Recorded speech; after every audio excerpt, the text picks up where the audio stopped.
তো ভিউয়ার্স, স্বাগতম সবাইকে। তো সবাই আমরা তো 3 বেলা 3 মুঠো খেতে পারি। তো আমি আপনাদের উদ্দেশ্য করে বলছি যে আমাদের প্রত্যেকেরই উচিত আমার দেখা দেখি আপনারা আসেন, এগিয়ে আসেন। এরকম পথ লোকজন যারা আছে, যারা অনাহারে থাকে, তাদের একবেলা অন্তত খাওয়ার জন্য একটু ব্যবস্থা করি আমরা। তো সবাই আসলে ভিডিওটা মনোযোগ সহকারে দেখবেন আর মানুষের পাশে এসে দাঁড়ানোর চেষ্টা করবেন। সবাই যাতে ভালো থাকেন, সুস্থ থাকে। আপনার নাম কি জানেন? হোসেন। হোসেন। আপনার বাড়ি কোথায়? এই সর্দার বাড়ি।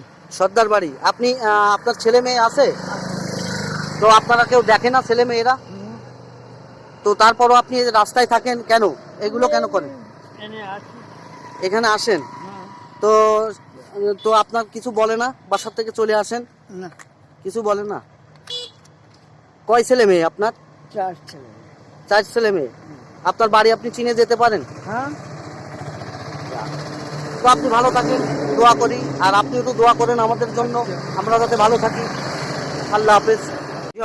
স্বাগতম সবাইকে। তো অবশ্যই দেখতে থাকেন। এই যে আমার পাশে দেখেন একটা কত লোক বসে আছে। তো উনাকে আমি যা পারলাম আমি তাই ওনাকে আমি খাওয়ালাম। তো ভালো থাকবেন, সুস্থ থাকেন। হ্যাঁ, তো এই ছিল আজকের ভিডিও। ভালো থাকেন সবাই।